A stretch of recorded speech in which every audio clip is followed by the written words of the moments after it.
오늘의 주제는 우리가 앞으로 살아가야 할 미래에 있어서 상상하지 못할 재난에 대한 그 부분을 어떻게 우리가 대응할 것이냐입니다. 결국은 우리가 갖고 있는 지식, 특히 과학기술을 기반으로 해서 이 부분을 어떻게 대응할 것이냐 하는 내용이 오늘의 주제입니다.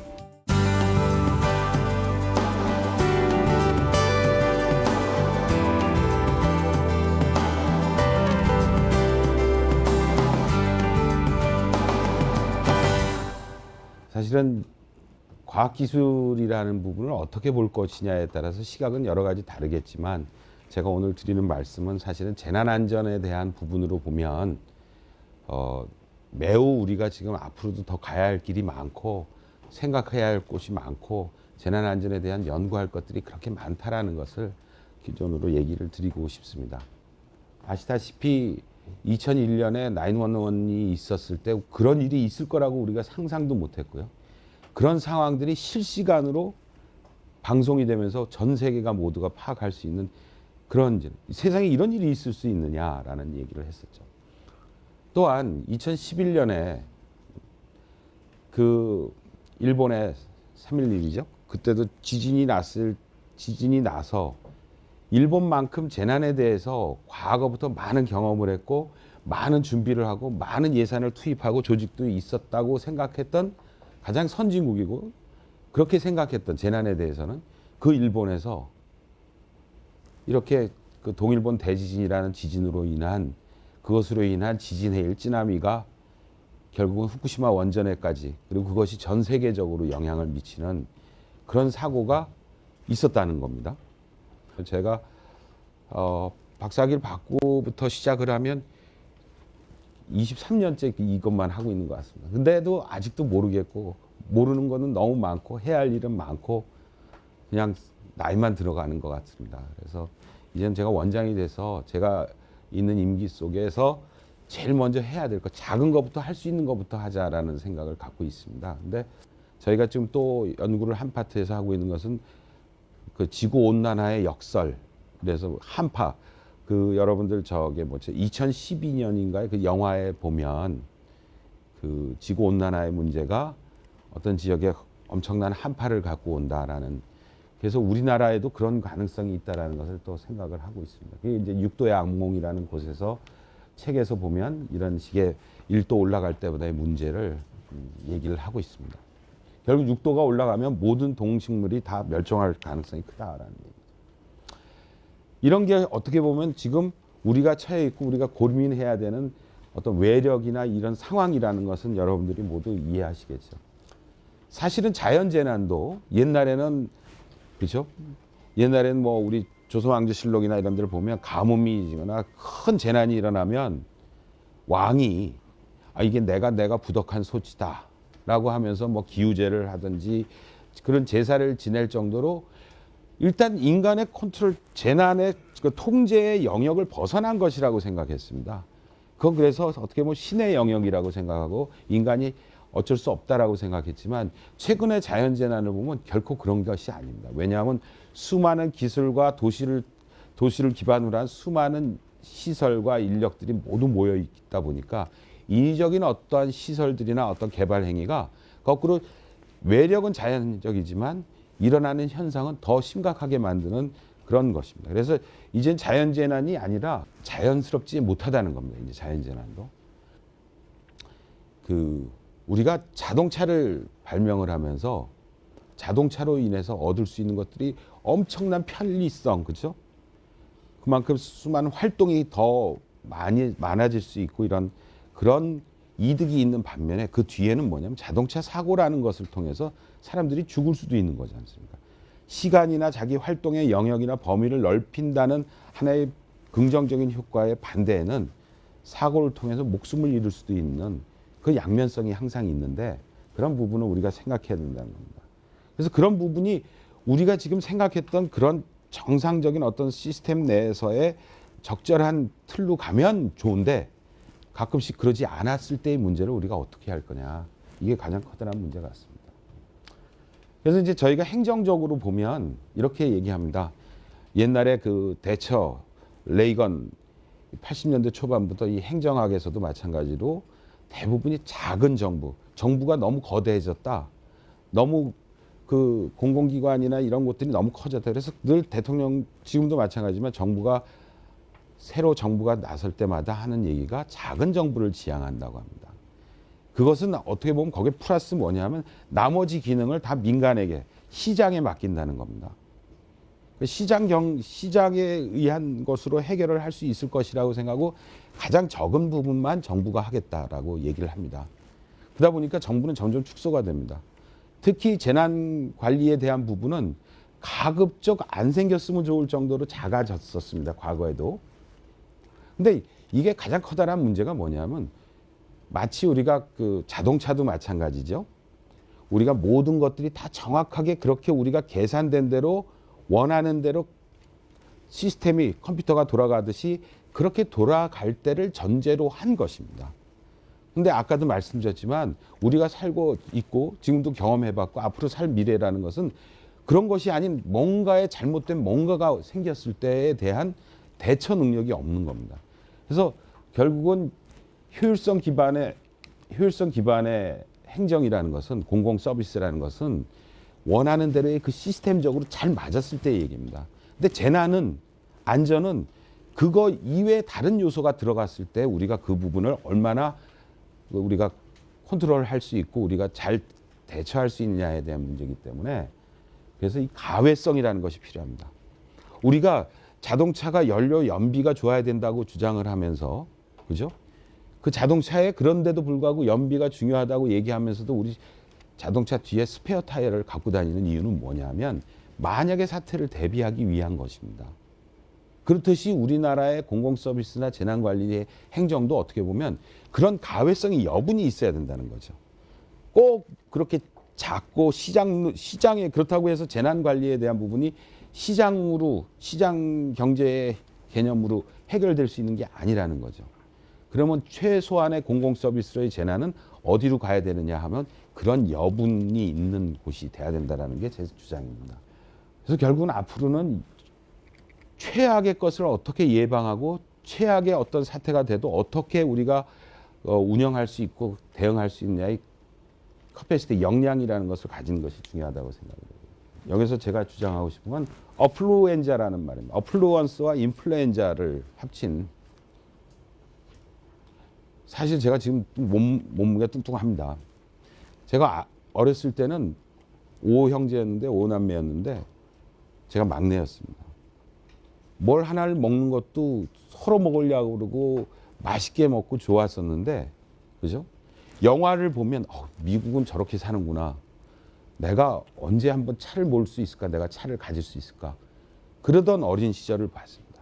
근데 그러면서 미국을 동경하던 수많은 사람들이 이제는 우리 여러분들도 마찬가지, 저도 마찬가지. 집에 이제 차가 2대, 3대씩 있습니다. 그죠? 전 세계가 표현을 너무 많은 미국인이라고 표현했습니다. 과거에 미국을 보면서 동경했던 사람들이 다 미국만큼 내가 풍요로워야 되고 더 많이 먹어야 되고 더 많이 가져야 되는 겁니다. 그러다 보면 미래에 남겨놓을 곳이 없지. 내 세대에 모든 걸 다 소진하고 그래도 내가 어떻게든 뭐가 되겠다는 생각을 가질 수 있게 된다는 거죠. 그게 사회적인 현상의 문제고 두 번째 그리드락이라는 것은 제가 이렇게 봤습니다. 여기 보면 이런 얘기가 있습니다. 빅인치라는 것이 있는데 옛날에 50년대 초반에 미국에서 시리얼이 많이 팔리기 유행하기 시작하면서 어느 회사에서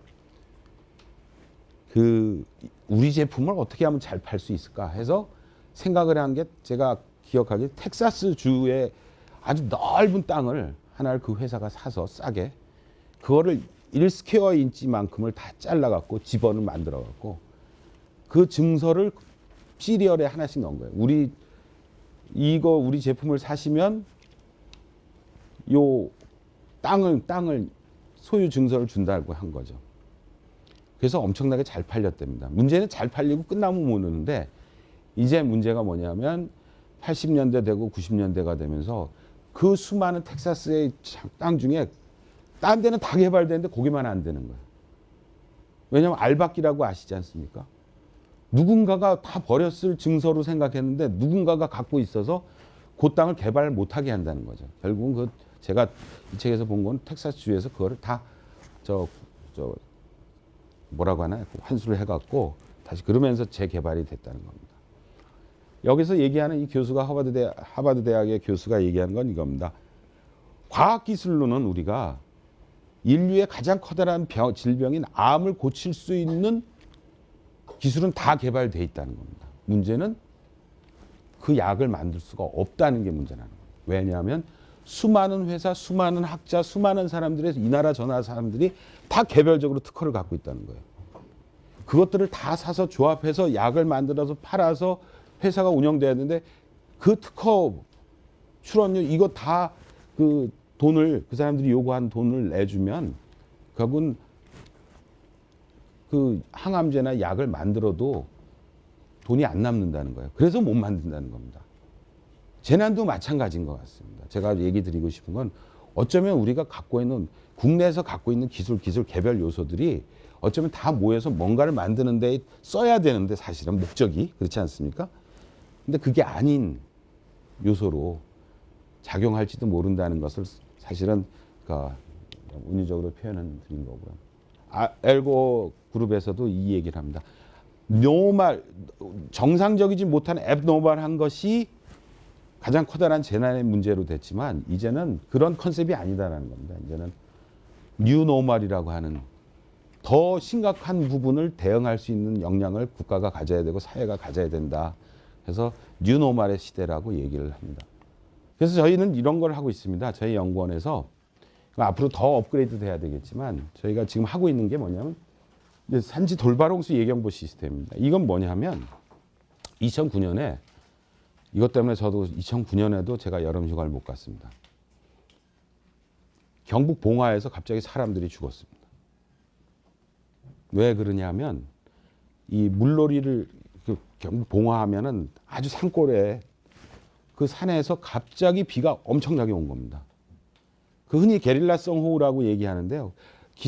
우리 기상청에 AWS라고 하는 것들이 800개, 900개가 전국에 깔려 있습니다. 사실은 단위 면적당으로 보면 그 WMO죠. 세계 기상기구에서 얘기한 것보다 훨씬 많습니다. 그럼에도 불구하고 거기서 디텍트가 안 되는 비가 산에서 났습니다. 아무도 모르고 있다가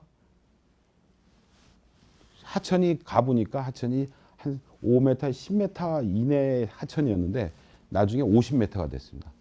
산지 돌발홍수가 확 내린 겁니다. 누구도 아무도 모르는 겁니다. 그래서 저희가 그때 소방방재청에 있을 때인데 그래서 이걸 만들었습니다. 그래서 기상청에서 그 예측을 합니다. 레이더를 가지고 기상청에서 한 3시간, 1시간 앞에 어느 정도 비가 어디로 갈 것이다라는 걸 예측한 걸 가지고 저희는 거꾸로 계산을 해서 홍수로는 어느 정도로 올 것이다라는 걸 계산을 해서 사전에 그 동네 이장이나 공무원들에게 실시간으로 정보를 주는 그런 시스템을 일정하게 개발을 했습니다. 근데 너무 하천들이 너무 많이 바뀌고요. 또 수많은 개발 사업이 있고요. 그렇기 때문에 계속 데이터가 바뀌어야 되는데 그래서 저희는 내년부터 이거를 어떻게 더 업그레이드 시킬 건가를 지금 연구를 하고 있습니다. 근데 사실은 이것이 제가 그 유엔의 태풍위원회에 이제 기상분과, 수문분과, 방재분과가 생겼습니다. 방재분과가 생겨서 10년 전부터 저희 연구원의 기관장이 그 방재분과위원회 위원장을 하고 있습니다. 그래서 제가 이제 위원장을 이어받아서 지금 하고 있는데 그래서 이런 거를 연구를 하고 이런 걸 개발했다 했더니 필리핀에 2011년에 그 태풍 워시라는 태풍이 와서 민다나오라는 섬만 사람들이 5천 명이 죽었습니다.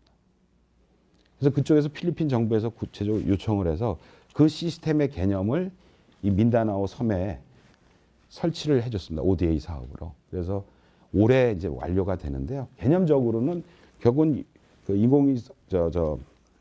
레이더 자료를 가지고 지금 대략적으로 어느 정도 비가 올 것이라는 걸 예측해서 워닝을 주는 거 하나하고 그다음에 중간중간에 수위 관측소를 둬서 생각보다 더 올라가면 자동으로 워닝이 돼서 저 사이렌이나 이거를 통해서 사람들을 대피할 수 있도록 하는 그런 시스템. 지금 해마다 한 5억씩 해서 15억 정도를 들여서 민다나오 섬 전체를 지금 저 분야를 저희가 지금 했습니다. 그랬더니 베트남이나 라오스 같은 곳에서도 또 이거 똑같은 걸 좀 만들어 달라 해서 내년부터는 그쪽을 좀 지원할 생각입니다. 그다음에 저희가 제일 자랑스러워하는 것은 이겁니다. 사실 강우 분석 해석 프로그램이라고 해서 뭐 아시다시피 비가 오면 이건 몇 년 만에 빕니다. 빈도가 얼마에 해당합니다. 이런 것 있지 않습니까? 이걸 자동으로 계산을 해갖고 알려주는 그 시스템을 만들었습니다. 소프트웨어가. 근데 사실 저희가 만들었는데 이게 국토부에서나 뭐나 우리나라의 한마디로 그 시설물이나 뭔가를 만들 때는 항상 이 프로그램을 쓰도록 그렇게 규정을 하고 있습니다. 2010년인가요? 2010년으로 기억합니다. 그때 갑자기 이 백두산이 또 폭발할 위험이 있다. 이거 주기적으로 그러시는 교수님들 계시고 사실은 그래서 저희가 백두산이 만약 터지면 무슨 일이 있을까 하는 것을 그때 과거에 그부터 해서 쭉 연구를 했습니다. 그래서 제일 먼저 커다란 것은 백두산이 폭발하면서 지진 같은 것이 생기는 문제. 그 다음에 이 천지 이 물이 갑자기 댐이 무너지듯이 무너지는 문제. 그 다음에 이것이 그 과거의 백두산의 그 분화 기록을 보면 일본의 그 지질학적으로 그 화산재의 그 영향이나 이런 것들을 보면 그래서 백두라고 얘기를 합니다. 그러니까 제가 표현은 잘 못하는지 모르겠습니다만 일본의 학자들이 이 보니까 이 홋카이도 위쪽의 그 지역의 지질성에 그 문제들이 그 백두산에서만 나온 것이 이제 나와서 그때가 이제 뭐 발해가 멸망할 때하고 같고 뭐 이런 얘기를 합니다. 그래서 하여튼 그 전 지구적으로 이것이 백두산 화산재가 어떤 영향을 미칠까 이런 것들을 했고요. 또 하나는 저희가 이 쓰나미 워닝 시스템을 그래서 지금 국민안전처에서 쓰고 있습니다. 그래서 전 세계적으로 그러니까 동해안 지역에서 지진이 났을 때 어떻게 어떤 정도로 파고가 오고 하는 것인가. 다행히 일본에서 지진이 나서 동해안에서 우리에게 영향을 줄 때는 1시간 반 정도의 영향을 줍니다. 그래서 여분이 있습니다. 시간이. 그래서 그런 것들을 저희가 만들었고. 그리고 이것이 이번 달에 공식적으로 발표를 할 건데 처음으로 우리나라에서 도시 지역의 지상 지하에 비가 오면 어떤 형태로 지금 문제가 생길 것이라는 걸 모의하는 유팜이라는 모델을 개발했습니다. 이건 그 특히 물을 하는 토목에서 물을 하는 사람들의 지금까지 그 모델링은 미국에서 개발한 모델을 저희가 최소 3천만 원에서 6천만 원씩 주면서 각 회사들이나 학교에서 쓰고 있었거든요. 그래서 그걸 어떻게 국산화할까 해서 점점 업그레이드해서 하나 만들어 놨고요. 아까도 초기에 모두에도 말씀드렸죠. 예측하지 못하는 부분이 나타났을 때를 대응할 수 있는 역량을 갖추자는 얘기고요. 디자스터 바이 디자인은 결국은 우리가 어떻게 설계를 하고 그것을 대응할 어느 부분까지 우리가 목표로 우리가 국가의 재난을 막을 것이냐. 그러니까 저는 사실은 그렇습니다. 미국에서도 그게 그 NPG라고 해서 그 National Preparedness Goal이라고 합니다. 국가가 저는 이랬으면 좋겠습니다. 국민들한테 국가가 국민안전처가 그러면 좋을 것 같아요. 그러니까 이 지역은 비가 이만큼 올 때까지는 절대 안전합니다. 근데 국가가 언제까지 돈을 이만큼 들여서 여기까지 올려놓겠습니다. 라고 해야 된다는 거죠. 그런 목표를 가지고 국가가 그 역량들을 지방자치단체나 모아야 되고 해야 되거든요. 그런 부분을 우리가 가져야 되는 것 같아요.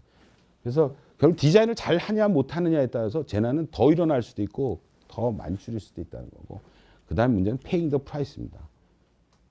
돈을 투자를 하지 않고 국가가 뭐 했냐, 국민안전처가 뭐 했냐, 대통령이 뭐 했냐 이런 얘기를 할 게 아니라 이만큼은 예산을 드리겠습니다가 돼야 되고 그만큼에 대한 확실한 효과가 보일 수 있도록 돈을 투자해야 된다는 거고 뭐 코퍼레이티브 네이처는 당연한 거고요. 그래서 사실은 재난이 일어나면 이럽니다. 아, 그때 그럴 걸.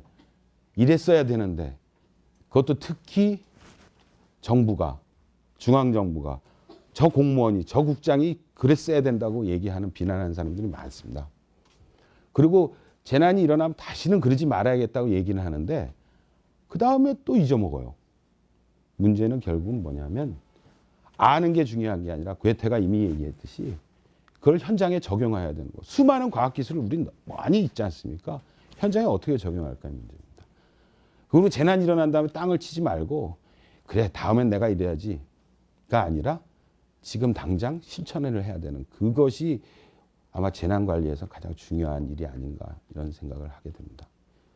뭐 두루두루 뭐 두서없이 얘기를 드렸습니다만 이상으로 마치도록 하겠습니다. 감사합니다.